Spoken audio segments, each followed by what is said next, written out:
go.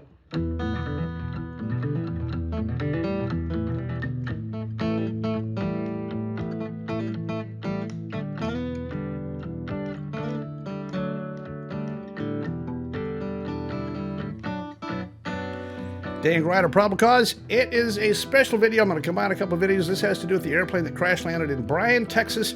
My friend Renee was flying it. He had an engine failure in flight, and he did a power off landing into a field. So I went down to Louisiana and I interviewed him. This has to do with that thing, and most of my videos are only on there for a few days, and I take them down. This one is going to stay up for forever. An interesting aspect of this, not only the safety portion of it, I want you to, if you're a pilot, watch this video and the takeaways that Renee gave us on what he did wrong and how we went back and forth and debriefed his flight because he's alive. But the real important thing is we use social media to get that airplane out. This airplane truly used social media to get this thing off of dead center. The lawyers have been trying to get this thing out of this field since late December of 2022. It took YouTube to do it. Not that I'm that great or anything like that, but this is a specific thing. The government and officials and higher-ups in city management and corruption in Bryan, Texas did not want any more limelight on this subject. And we use social media, and it's done, and we got it. I'm going to claim a win on this thing for us using social media to draw national attention to some of these problems. Sometimes it's better than legal. Let's talk about this and let's put this on the screen and let's tell this story. I'm a journalist. I'm going to tell the story. I'm going to tell you exactly what happened. And you can watch at the end of this. Here's Renee's interview at the very end of this thing. He's going to tell you about the phone call that he got. He specifically was named a price for the act of releasing his airplane back to him, and that's where the rub came. That's how come I got involved. Let's start with the news story on this. So this is the background. This video will definitely stay up and on the air for forever. I sure appreciate you watching. If you're in Bryan, Texas, please circulate this around Bryan. These people deserve to have some attention over this on what these people did and how this whole thing happened. I won't name names and tell you who I think is the most guilty, but there's some serious corruption problems in Bryan, Texas, and I think we have started to shed some limelight on that stuff, even though I mostly do aviation. I'm mostly about government corruption as well, and some of these people that are complete crooks, I won't say who they are, but there are some crooks in government. Here's the newscast that you can watch from Bryan, Texas that just came out yesterday, and then this entire video. Here we go. There has been discussion online this week about a plane that made an emergency landing in a field in Bryan back in December. And now, nearly 3 months later, the plane is still there. On social media, the plane's owner says he's been denied access to the aircraft and that the mayor of Bryan demanded a ransom in exchange for its release. But he said something about the damages were going to start at $250,000. This guy survived his crash, got his airplane impounded by a farmer who will not let the airplane go. I'm going to give you the whole story. Specifically, this guy, Renee Burrell, called me up, and I came down here. He's a great guy. He bought me a fantastic Louisiana dinner last night and put me up in this resort right here to tell me this story. He agreed to go on camera and admit what he did wrong, and I picked him apart, and I beat him. You know me, I beat him over what he did, and lessons learned. He's a great guy. He's willing to take a hit so that other guys behind him can figure out what he did wrong. He gets a gold star in my book. That takes a real man to sit back and admit what you did wrong and what you could do better. Renee Burrell is the man down here in Marksville, Louisiana. Here comes that interview. It's coming next, and that's going to be it for the video this week. For Sunday night, if you're in the live chat room with us, glad to have you with us. Drop your comments in there. The Renee Burrell story, his Cherokee Lance off-field landing, engine failure in cruise, is a fascinating story. And here comes the interview with Renee Burrell. All right, down here in Louisiana with my friend Renee. I appreciate you inviting me down here. No doubt. Is this really Louisiana? I took a...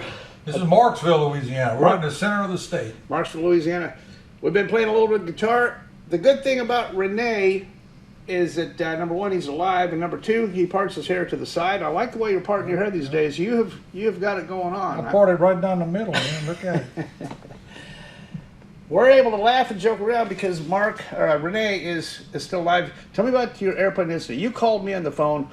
to tell you the truth, this one didn't even come up on my radar because you're alive. It was an off-field landing down in Texas. So tell me what happened. You had your family on board after the holidays. You stopped in Austin, Texas, and you let some out. And then where were you going from there? You took off from Austin. Where were you going after that?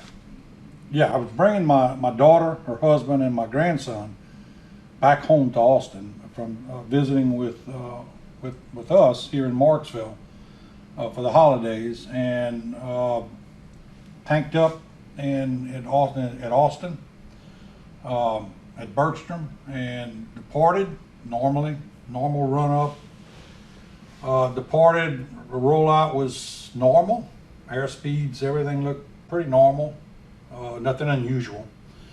Now the airplane we're talking about is a Cherokee Lance, right? It's a Piper PA-32 Lance, 300. Yeah. So you're talking mid 80s model.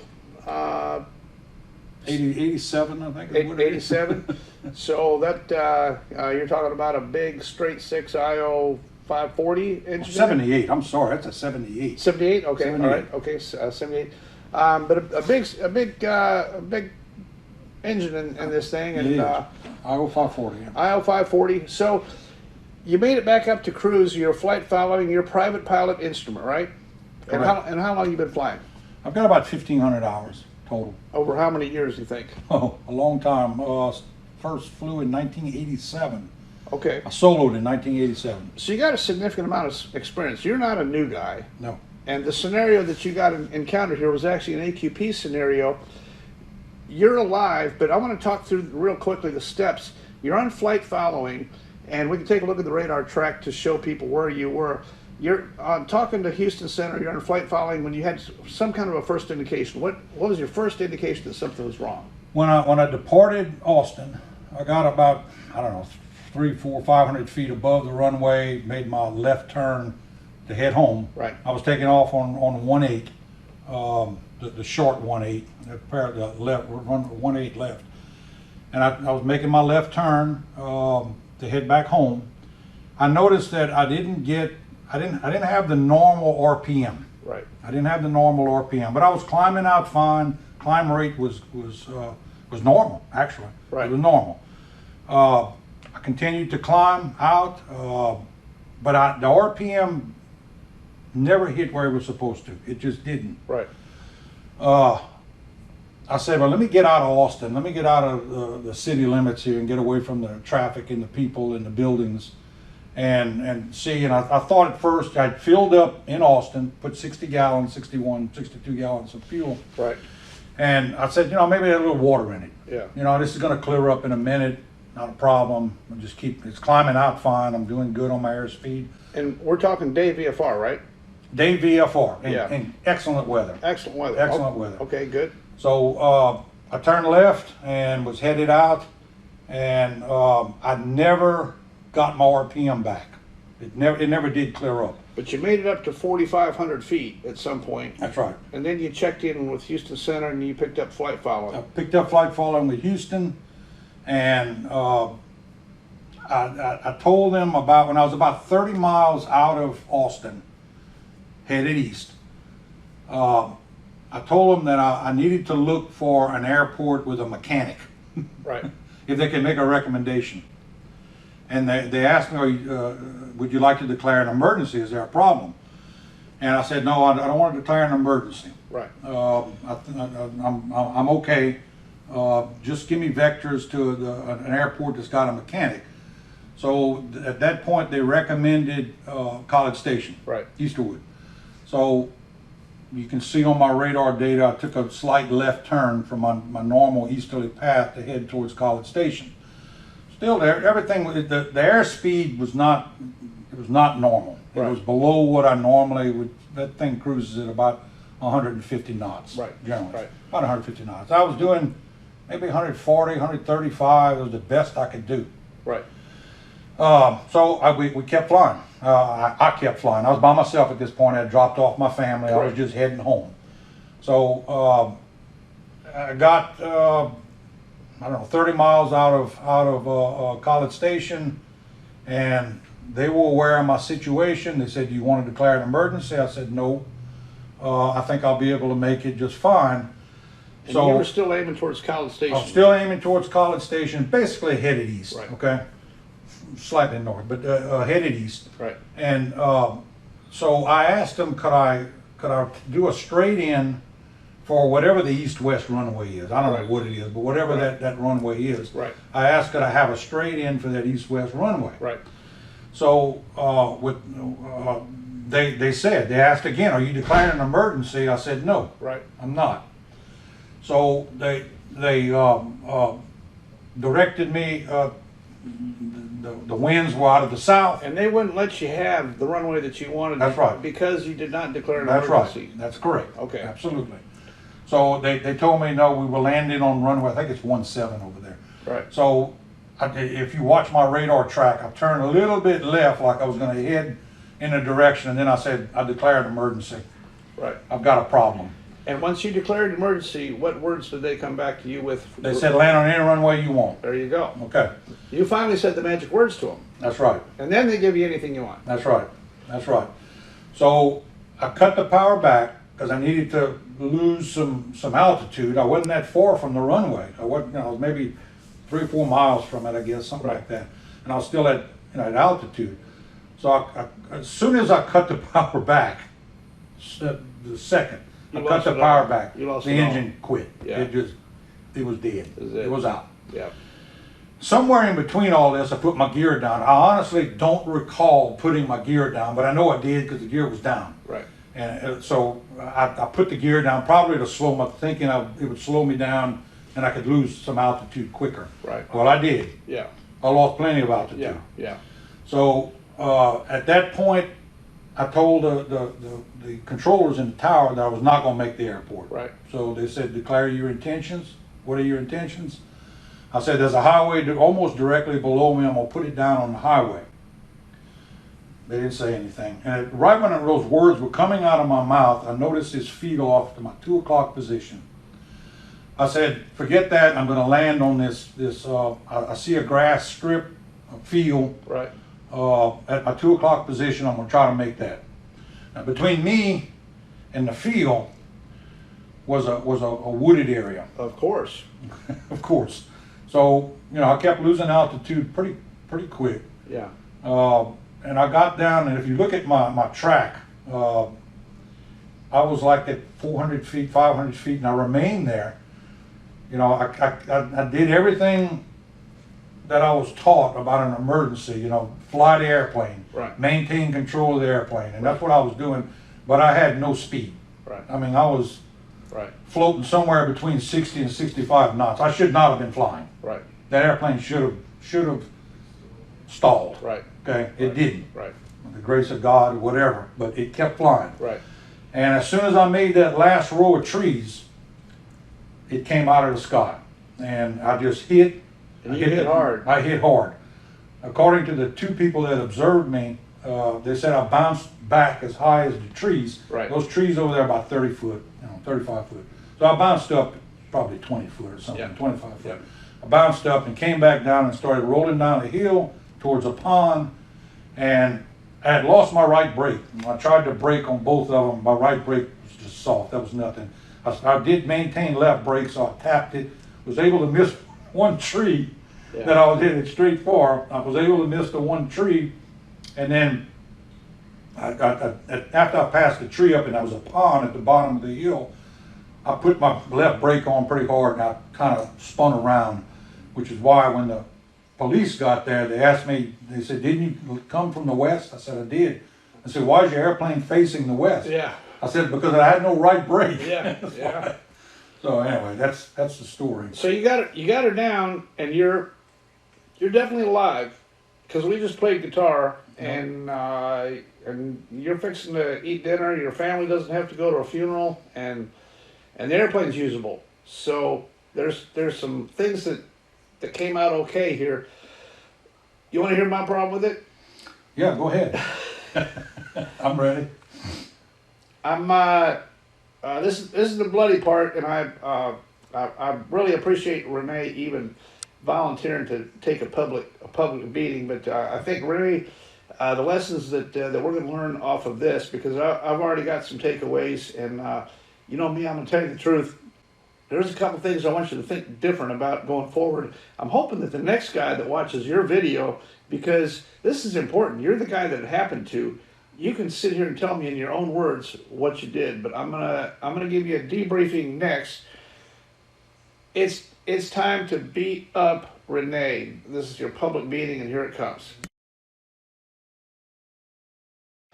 All right, so the number one, a sick running engine or an abnormal. Anything that's abnormal is something that's not normal. It's either normal or it's abnormal. As soon as you're abnormal, you got to be in the mode of thinking, where am I pointed towards and what do I need to do? And an engine problem in flight is a big deal.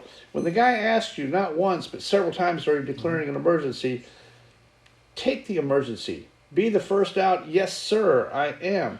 How much paperwork or phone calls is there going to be because of declaring an emergency? I'll give you the answer. 0. It's over. When you declare an emergency, you're the pilot exercising your authority to declare an emergency. In fact, all the other rules go away. At that point, you can't break any rules because you declared an emergency. So absolutely, if it's abnormal and you're in doubt, declare an emergency. Maybe you need it, maybe you don't. Err on the side of taking the emergency. Now your airspeed control here, you were definitely flying below DMMS. I know the stall speed on your airplane, it's a little bit higher than that, but you're a T-tail with VGs, it probably helped you out a little bit, but you ended up, number one, you selected a highway, which is a no-no. What do you know that's out there along highways? What do we always put next to highways? Power lines, signs, road things, sharp things that stick up, everything. They will slice your wings open. How many highway landings have I seen where the guy made it to the highway, but his airplane burnt up because it ripped the fuel open and he crashed into this and he got run over by a semi? So a highway might look kind of tempting, but it's generally a bad idea. Your best scenario there would be gear up into a field. Gear up is the least amount of damage. That sliding thing you were telling me about, gear up, you don't slide at all because you don't have any brakes because you got no wheels. The airplane just slides to a stop in a few feet, minimal damage. Gear up into a field is first choice for me. At that point, who owns your airplane? Insurance. Insurance company owns it. They would be happy to see that you put it gear up into a field. That's an easy one. No problem. Just put it gear up into a field. But selecting the road is not a good idea. The fact that you put your gear down and you didn't know it, what effect occurs when you throw the gear down on anyone, especially the T-tail lance? When you throw the gear down on this thing, what's the overall effect of that airplane? Big time drag. It's big time drag. Yeah. Huge. No save gear and flaps for last second if you really are going to do gear. I don't even recommend gear, but save the gear. If you absolutely have to have the drag at the last second, then you can go for that. But arbitrarily dropping the gear at altitude is also a terrible idea. Terrible. Now, here's the interesting thing. You're a private pilot. You've been flying. You got 1,500 hours. You do a biennial flight review. In your flight review, you do stalls and steep turns and power on stall, and you probably do an emergency landing. How much of your biennial flight review over the last 20 years has set you up to get you ready for the scenario that you just got handed? Zero. It's because FAA gave you maneuvers. They gave you a power on stall, a power off stall, and they gave you your emergency practice on your biennial. On the downwind, they use a little bit of power back and say, here's your emergency landing practice, and they signed you off. That's a maneuver. What you got was an AQP scenario. You got handed an actual scenario in flight that you hadn't thought about, you hadn't been trained for. It's not your fault. You know whose fault it is? It's our fault. We have not got the word out to tell people, get ready for this, here's your procedure, stay clean, gear up, flaps up, declare an emergency, head for the biggest piece of farmer's field that you can find.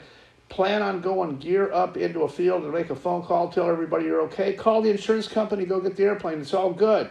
It's all good. So all those things, I hope, are huge takeaways for the next knucklehead watching this video, because you're a knucklehead. You're a complete knucklehead. I'm glad you're alive. I'm totally glad that you're alive. But you got to admit, hindsight, thinking about it now, there's probably some things that you probably would do different now that we've had this conversation. No doubt. No doubt about it. And I think that's the value in shooting some of these kind of videos. Yours is just different because I'm able to talk to you, which is really rare. I go to a lot of them. There ain't no talking to that guy. No. There ain't no talking to that guy. You're right. Speed control. You have to maintain. You said you flew your airplane all the way in. Actually, your tendency was to pull back. You were fighting for altitude. You were subconsciously pulling back, and you were subconsciously, speed was going away. You were so close to stalling that thing, I'll bet you the stall horn squawked a few times on you all the way down. It probably did, but I was so concentrated on that feel, Yeah. I don't think I heard or felt anything. Yeah. So be more in control of the situation. Have your DMMS placarded. If you lose an engine, this is your minimum speed. You aim for the nearest thing, declare an emergency, head for that field, go in, gear up, make a phone call, and it's over. Now, the interesting thing is, part 2 of this video, I'm all over this. Your airplane is now stuck in a field. Your airplane, even though it was power off with no engine, flew over some cows, and it's being held hostage in Texas right now. That's the amazing thing. The guy that owns that field won't let the insurance company have your airplane and won't let you have the airplane. How many weeks has it been sitting down there now? 9 weeks. 9 weeks. And I understand the claim is emotional damage to his cows. Something like that, yes.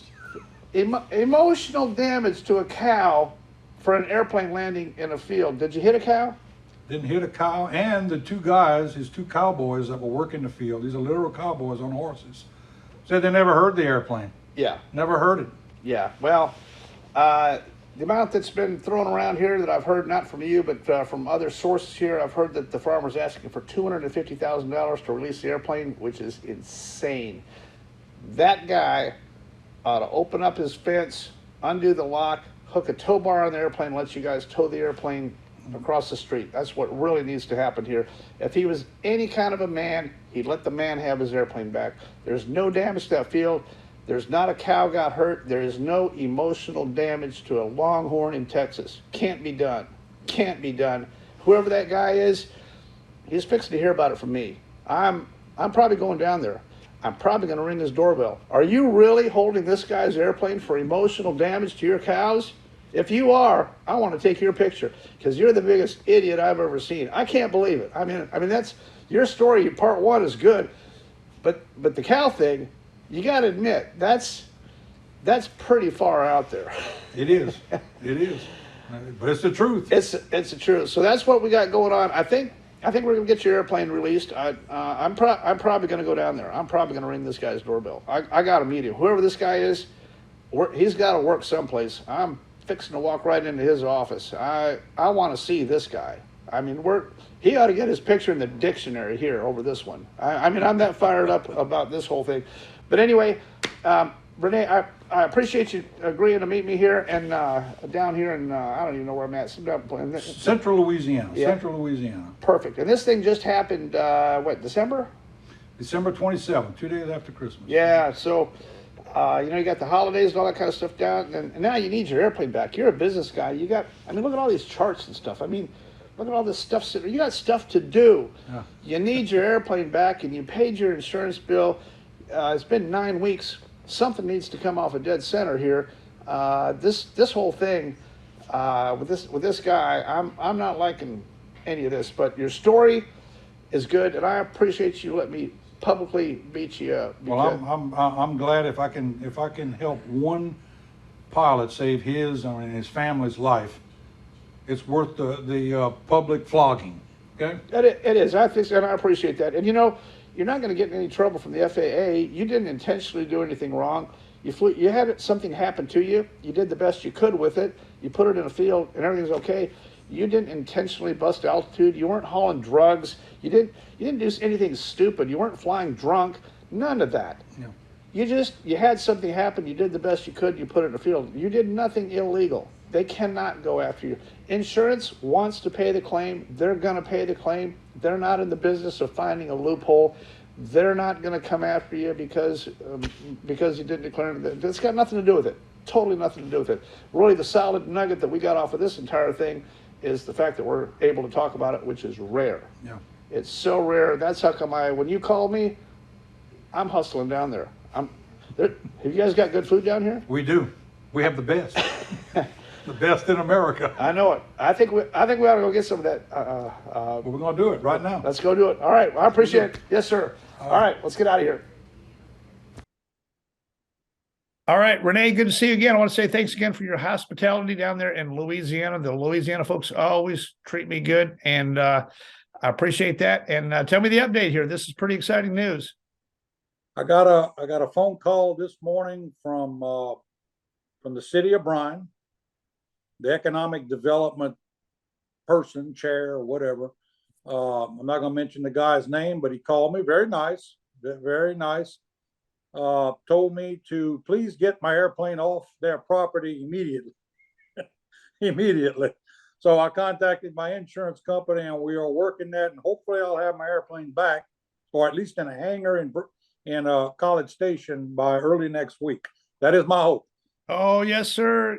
You will. And behind the scenes, we organized an entire network of people down there.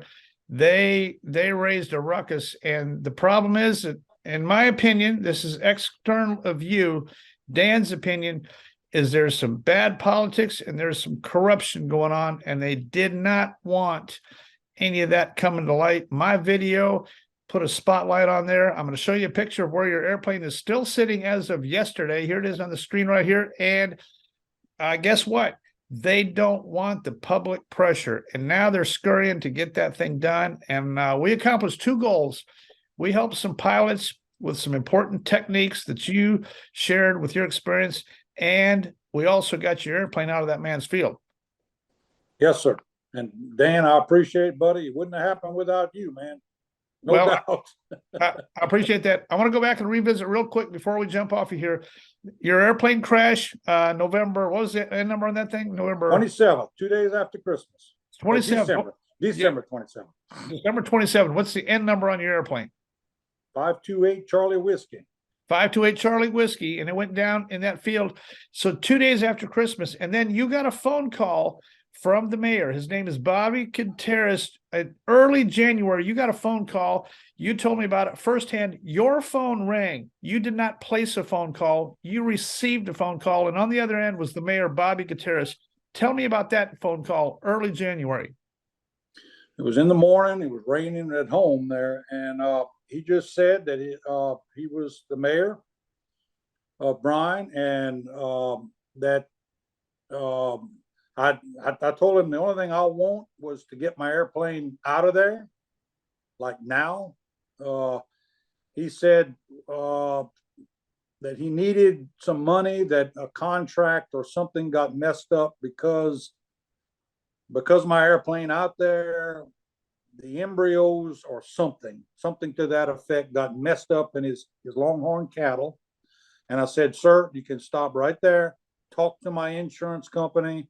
I have insurance on the airplane. I'm sure they'll be willing to work with you on that. But he said something about the damages were going to start at $250,000. Now I understand he told my insurance company a different number, but that's what he told me. I can't say what he told the insurance company. I didn't hear it. Correct. But I know what he told me. Correct. And now, once again, this is my opinion only. I'm going to leave you out of this. This is my channel. This is Dan speaking. This is the mayor of Bryan, Texas. His name is Bobby Contreras, and he placed a phone call demanding money in return for your airplane, and that's extortion. That should be prosecuted. In my book, that's extortion, and it's illegal. There's a lot of corruption. I'm going to give you the full story on what's exactly going on down there. The city of Bryan, Texas has organized an organization called the Bryan Business Council. It's got a bunch of members on it. Bobby was elected as the mayor of position, and as a benefit of becoming the mayor, he gets to appoint who becomes on that Bryan Business Council. Bryan Business Council is an actual corporation authorized to buy and sell land. Bryan Business Council is actually the owner of the land where your airplane is sitting. Mr. Gutierrez does not own that land. He only leases it. I have not been able to obtain the documents yet telling me how much he pays per year to lease the ground to keep his cows on. He is not the owner. for him to come in behind the scenes, claim he was the owner, and demand $250,000 is insane. That's how come you got a call today. And I'll tell you who you got a call from. You got a call from a guy named Kevin Russell, Bryan Business Council. That's who you got. He's the economic development guy. That's who you got a call from. And yes, now that we've put the heat on them, they want this over. They don't want anybody to know about it. And this is some bad, bad politics. I hope that some people down there hear about this and hear what this guy did. This guy, Bobby Gutierrez, all I can tell you is he's a public figure. I'll repeat, he is a public figure, and I'm not a fan of Bobby Gutierrez in any way. And Mr. Rene, I appreciate your friendship. I'm glad you got your airplane back. Most of all, sir, I've met your family and your son. I'm glad you're alive, sir. Thank you, Dan. Thank you for everything. And I failed to mention on my first video, and I want to acknowledge right now, the EMTs, the police, the firemen, everyone who met me out there on the day that I landed that airplane on that field were amazing people. And yes, I will always remember them. They were great people. And if nothing else, I met some fantastic people that day. I just want my airplane back. That's all I want, Dan. I just want my airplane back. I get it, and I'm glad that we were able to in just a few days. It saved me a trip. I'm still going down there in about a week. I got 2 news stations that want to talk to me on camera just outside property because now they want this story. I'm still going to go down there. I'm going on camera, and I'm going to tell this story because I believe some sunlight deserves to be shed on this thing. You ever see the deal when you turn on a light and the mice scatter? Yeah. We turned a light on this deal, and boy, are they scattering and scampering. They don't know what to do now, and they did not want any public attention. They didn't want anybody to know about this deal. Too late. Now everybody knows about it, and I'm mostly thrilled, Rene, that you're still alive, and you and I are going to live to eat another fine Louisiana meal together again at some point. I guarantee you. Yeah, you will. And Bryan, emergency personnel. Good folk. Thank you, Dan, for everything you've done, buddy. Yes, sir, Rene. Have a great night, and thanks for taking my call tonight. Okay. Bye-bye. Bye-bye.